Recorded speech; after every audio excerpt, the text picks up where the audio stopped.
Hi, I'm Carol Jurgensen Sheets, and this is Boo. And he's my mascot for Carol the Coach, right, Boo? Yes, if you want unconditional love, you're probably not going to get it from your spouse. You may not get it from your mother or father. You better get it from your puppy, right, Boo? Yes, I know. Have a seat while I explain to the people what I want to talk to them about. I'm a big believer in you have to empower yourself. It's not going to occur via somebody else. And that is a hard lesson to learn, especially if you've been with people who are initially very ingratiating and made you feel special. And then the next thing you know, is that they're no longer your biggest fans. It can feel like a huge loss. And that's why your own confidence, your own power has to come from you. Now, that typically means that you've got to navigate through your thoughts. You and I both know that you have about 60,000 thoughts a day. Can you believe that? 60,000? And most of them are negative. I mean, they're not negative like, oh, I hate myself, I wish I'd die, I'm worthless. But they are negative like, oh, I wish I wouldn't have been late. Wow, I'm never going to get to that project. Dang, I'm a horrible parent. Or I'll never get out of financial debt. I'm never going to find a relationship. I'm never going to find a good relationship. And so when you feed those thoughts, the bottom line is you create more of them. Because you see, what you appreciate appreciates. And that means that what you need to do is have positive thoughts. No matter what is going on in your life, you can always put a positive spin on it. Now, I realize some people have suffered great trauma, and that will take some work. And maybe you have to feel the feelings before you shift your thoughts. But for the majority of people, they've had little traumas in their life that have built up and made them feel like they can't overcome adversity. And I'm here to tell you you can, and that's with your thoughts. So, I challenge you to think of one thing in your life that you really don't have much confidence about. Maybe it's losing weight.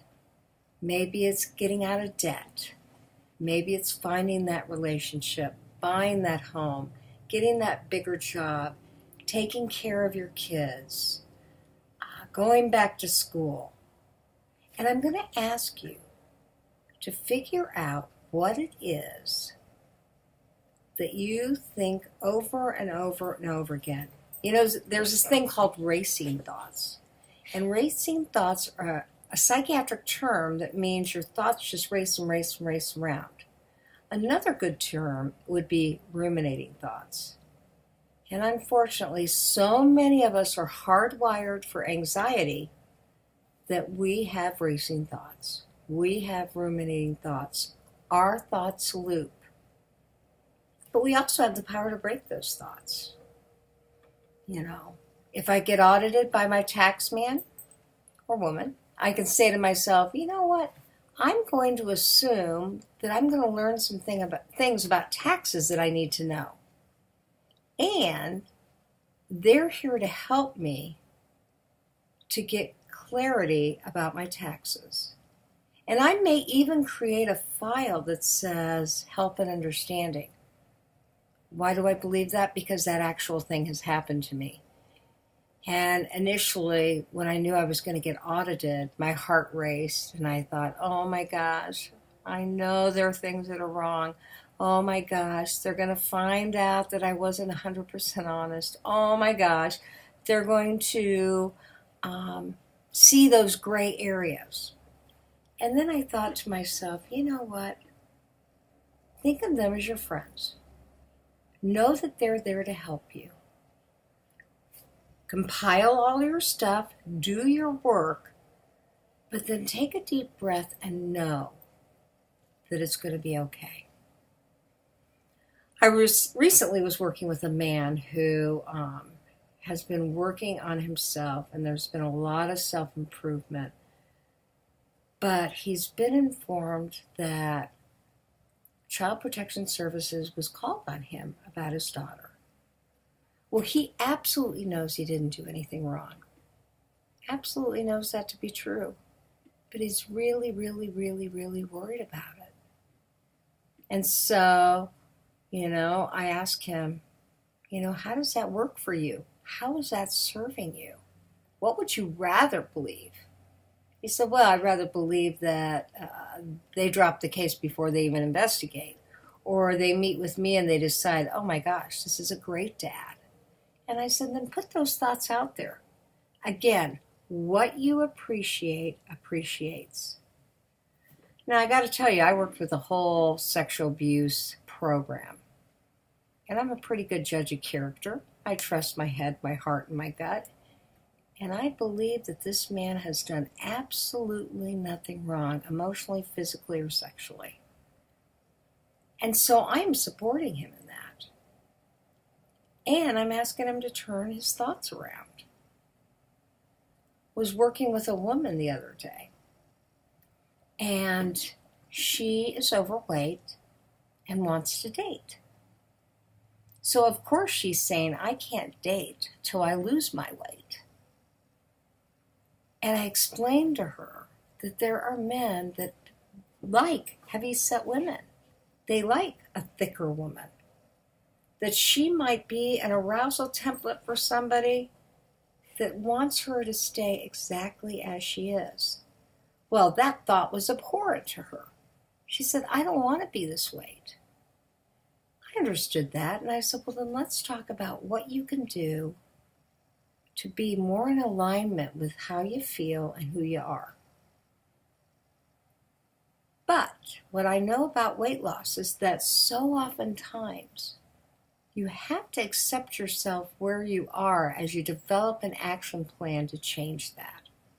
If you hate yourself, if you loathe yourself, if you put yourself down, you're going to decrease that vibrational energy, and you're not going to be able to do the good work that you need to do to get to the place where you want to be. And so, as a result, I actually did a couple of things with her. I did some hypnosis to change how she viewed herself, to look at herself in a positive way. And I asked her every day to thank her body for what it was giving her. Because she was fit, she was strong, she was healthy, and she was actually very, very beautiful. And then, as she began to have more of those all-accepting feelings about herself, she was able to have more energy to do the kinds of things that she needed to do to change her life. I'm a big proponent in you can change your life, but you can't just do it with your thoughts. You have to have positive thoughts, and then you have to be able to create an action plan that supports you, no matter what you do. And I am going to challenge you. What is it in your life that you want to change? What positive things can you think about yourself that will motivate you to believe in yourself so that you're more likely to change? And then, of course, what action steps would that take? I know that when I revamped my insurance, my files for my clients for insurance purposes, I got up every morning from 4 a.m. to 6 a.m. and I went through every file and I made sure they were in order and I affixed them differently. And I gave myself 8 weeks to do it, and after 5 weeks they were all done, over 200 charts. I had reviewed them all. I had completed some things that I hadn't. I affixed them differently. I revamped my chart process. Did it take work? Oh yeah, 2 hours every day. Now, I didn't get up at 4 o'clock on Saturday and Sunday, but I got up at 6 when I normally would have slept till 7 or 8. And I put those hours in. The good news was I got done 3 weeks early. My charts are in great order. And I didn't stress about it. I created action. So now, what do you have to do? Maybe you're thinking about moving and you're like so overwhelmed because you've got about a month to do it and you'll never get it done. Well, you know what? If you invite 3 or 4 people over, if that becomes part of your action plan and you have them work with you for 4 hours apiece, wow, you have just completed 32 hours of work. 4 hours times 4 people is 16 hours, and you're working alongside of them. That's another 16 hours. That's 32 hours, and you've made it fun. And maybe you've bought pizzas or something, to reward them for their kindness. Remember, one of my principles is go in for the big ask. So you're 100% responsible for your behavior. You can create an action plan, and you can go in for the big ask to get your needs met. Life is all about action plans, positive thoughts, and self-care. So think about that and see how you can apply that to your life. And know that you can do anything. If you change how you feel about yourself, you change your thoughts, you raise your energy, and you create an action plan to support yourself. I am Carol the Coach, aka Carol Jurgensen Sheets. If you want one of my manuals, go to my website, carolthecoach.com, or Sex Help with Carol the Coach, and put your order in. They're $19.99, and they have all sorts of ways for you to change your stinking thinking into empowering thoughts. And really, this isn't a dress rehearsal, so come on.